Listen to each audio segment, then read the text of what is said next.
Start with the name of Allah who's रहमान रहीम। Dear students, आज का हमारा टॉपिक है importance of chemical equilibrium constant.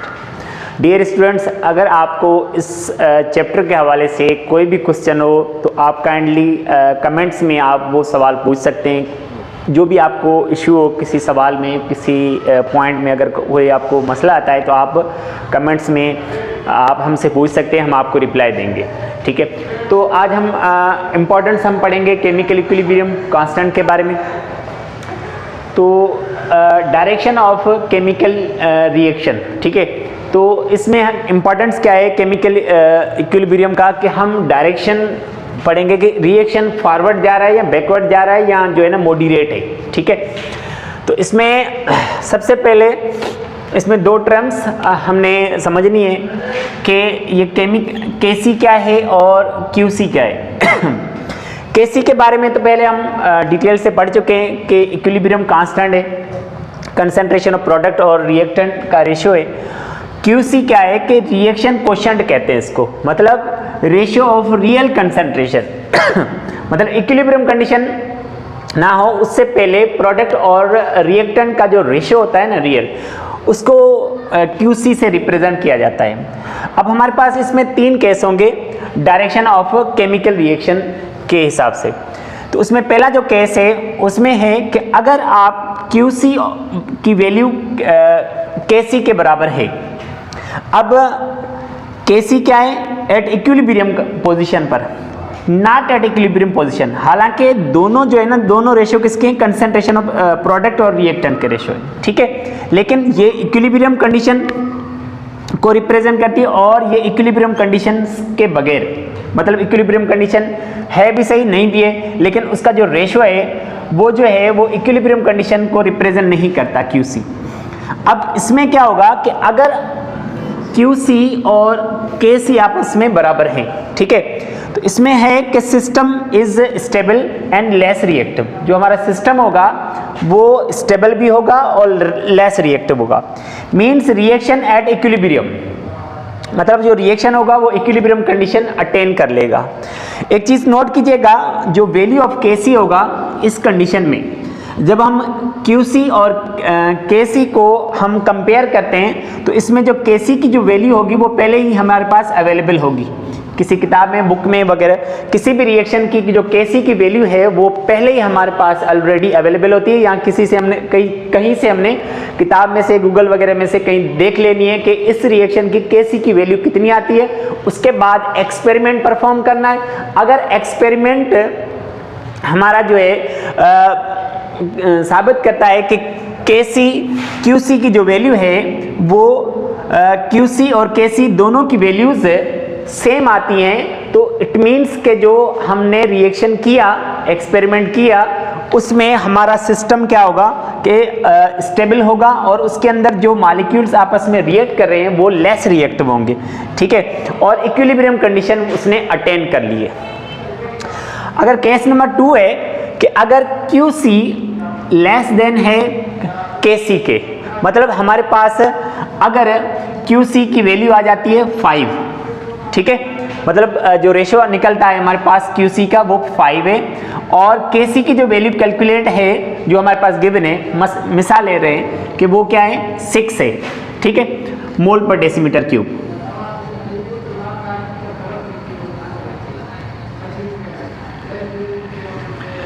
अब इसमें क्या होगा कि सिस्टम इज अनस्टेबल, सिस्टम हमारा अनस्टेबल है, and reaction goes to forward direction, reaction forward जाएगा। इट मीन्स कि हमारे पास रिएक्टेंट ज्यादा है, लेस प्रोडक्ट है। ठीक है, लेस प्रोडक्ट होगी और मोर रिएक्टेंट्स होंगे इस कंडीशन में। ठीक है, केस नंबर 3 क्या, QC ग्रेटर है KC से। तो इस कंडीशन में मसलन हमने इसको रिवर्स कर दिया कि QC इन दोनों का जो रेशियो आता है वो 6 मोल पर डेसीमीटर क्यूब है, और KC की जो वैल्यू है वो लेट सपोज ये इतनी है। ठीक है, अब इस कंडीशन में क्या होगा कि अगर यहां पर क्या है, लेस प्रोडक्ट है तो मोर प्रोडक्ट होगी, more product and less reactants. ठीक है, तो सिस्टम इसमें क्या होगा, अनस्टेबल होगा और रिएक्शन गोज टू रिवर्स, मतलब ज्यादा प्रोडक्ट होगी तो इक्विलिब्रियम कंडीशन अटेन करने के लिए रिएक्शन बैकवर्ड आएगा ना, रिवर्स होगा।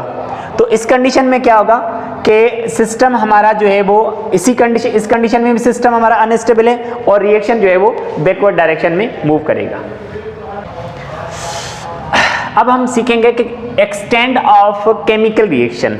एक्सटेंड वर्ड का मतलब है हद, किस हद तक रिएक्शन जो है वो जा सकता है, मतलब वो बहुत जल्दी फास्ट हो सकता है या बहुत स्लो होगा या मॉडरेट होगा।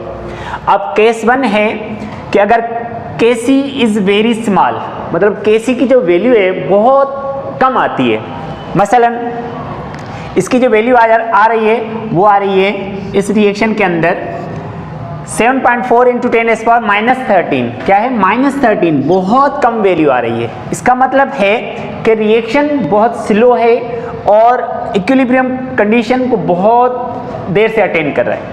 अब ये क्या होगा, नेवर फिनिश का मतलब वो स्लो चलेगा reaction. Maximum reactant and minimum product, मतलब जो रिएक्टेंट होंगे वो ज्यादा होंगे। इसका मतलब है कि रिएक्टेंट आर मोर स्टेबल। अब आप यहाँ देख सकते हैं जो फ्लोरीन गैस है मोर स्टेबल है as compare to fluorine atoms, atomic form में ना, ये ज्यादा स्टेबल है इसके मुकाबले में, ठीक है ना। तो ये बहुत कम कोशिश करेगा कि इसमें कन्वर्ट हो जाए, इसके लिए इसको Kc की वैल्यू बहुत कम आएगी, ठीक है ना। ये इक्विलिब्रियम कंडीशन में अटेंड ही नहीं होना चाहेगा। तो क्या होगा, रिवर्स रिएक्शन प्रीफेयर। तो ये रिएक्शन ये अनस्टेबल है, ये कंडीशन, ये जो हमारा एटम है मतलब मॉलिक्यूल है ये मोर स्टेबल और ये जो है ये लेस स्टेबल है। लेस क्या, बहुत रिएक्टिव है, मोर रिएक्टिव, ठीक है। तो ये जो पहला केस है कि अगर Kc की वैल्यू बहुत कम आती है तो उसके ये पास्टुलेट्स हैं कि कैसे कम आती है, कि अगर उसकी वैल्यू बहुत कम आती है तो इसका मतलब है कि हमारे जो रिएक्टेंट होंगे वो ज़्यादा स्टेबल होंगे प्रोडक्ट से, प्रोडक्ट लेस स्टेबल होगी। तो ये कंडीशन रिवर्स रिएक्शन को इस कंडीशन में क्या होगा कि रिएक्शन कोशिश करेगा कि रिवर्स हो जाए वो स्टेबिलिटी गेन करने के लिए, ठीक है। सेकंड केस है कि Kc इज वेरी लार्ज। अगर Kc की वैल्यू बहुत ज़्यादा आती है, ऑलमोस्ट कंप्लीट, वो रिएक्शन क्या होता है, ऑलमोस्ट कंप्लीट हो चुका होता है। इसमें क्या होगा, मिनिमम रिएक्टेंट्स होंगे और मैक्सिमम प्रोडक्ट होगी, प्रोडक्ट ज़्यादा बनेगी क्योंकि जल्दी कंप्लीट हो जाएगा, प्रोडक्ट ज़्यादा बनेगी, रिएक्टेंट कम हो जाएंगे, ठीक है। मसलन एक रिएक्शन है कि हाइड्रोजन गैस और ऑक्सीजन गैस आपस में रिएक्ट करके पानी का मॉलिक्यूल बनाते हैं, दो पानी के मॉलिक्यूल्स बनते हैं। इसमें Kc की वैल्यू कितनी आ रही है, 2.4 इंटू 10⁻47 वैल्यू आ रही है, बहुत ज़्यादा वैल्यू है, ठीक है। किस टेम्परेचर पर, 22 to 7 सेंटीग्रेड टेम्परेचर, और यहाँ पर भी टेम्परेचर सेम है। तो इसमें क्या होगा कि रिएक्शन फॉरवर्ड डायरेक्शन में कोशिश करेगा मैं ज़्यादा से ज़्यादा प्रोडक्ट ज़्यादा बनाऊँ, क्योंकि इस कंडीशन में, इस रिएक्शन के अंदर ये जो चीज़ है हमारे पास, ये जो प्रोडक्ट है वो मोर स्टेबल है, मोर स्टेबल कंडीशन है ये, और ये इसके मुकाबले में ये लेस स्टेबल है। ये हमारे पास रिएक्टेंट जो हैं वो लेस स्टेबल है, ठीक है। तो इस कंडीशन में ज़्यादा से ज़्यादा प्रोडक्ट बनेगी, तो फॉरवर्ड रिएक्शन ज़्यादा से ज़्यादा जो रिएक्शन की जो डायरेक्शन होगी, एक्सटेंड होगी, वो क्या होगी, फॉरवर्ड डायरेक्शन होगी। अच्छा, केस 3 में क्या कहता है कि Kc इज मॉडरेट, मतलब वैल्यू ना तो बहुत ज़्यादा आ रही है Kc की, ना तो बहुत कम आ रही है। तो एट इक्विलिब्रियम, मतलब ये जो कंडीशन होगी, मतलब इसमें क्या होगा कि इस कंडीशन में नेवर फिनिश, रिएक्शन कभी भी फिनिश नहीं हुआ क्योंकि रिवर्स हो रहा है बार बार। इस कंडीशन में ऑलमोस्ट कंप्लीट हो जाएगा रिएक्शन, क्योंकि ज़्यादा से ज़्यादा फॉरवर्ड आगे रिएक्शन जा रहा है, तो मतलब ज़्यादा से ज़्यादा प्रोडक्ट बन रही है, तो रिएक्शन जल्दी से मुकम्मल होना चाहेगा। इसमें क्या होगा कि ये इक्विलिब्रियम कंडीशन है, मतलब ना तो इसकी वैल्यू जो है Kc की वैल्यू ना तो बहुत ज़्यादा है ना तो बहुत कम है। इसके मुकाबले में आप देख सकते हैं कि -13 है और 10⁻47 है, और ये तो 0.36 वैल्यू आ रही है 25 सेंटीग्रेड रूम टेम्परेचर पर, almost at a uniform concentration. मतलब इसमें क्या होगा कि जितना स्टेबल ये कंपाउंड है, रिएक्टेंट है, उतना ही हमारी प्रोडक्ट स्टेबल है, ठीक है ना। इसमें दोनों की कंसंट्रेशन क्या होगी, इक्विलिब्रियम होगी, और यूनिफॉर्म कंडीशन में नॉर्मल उसकी जो स्पीड होगी रिएक्शन की वो भी मॉडरेट होगी, ठीक है ना। और ये जो है ना इक्विलिब्रियम कंडीशन अटेन करेगा। That's it.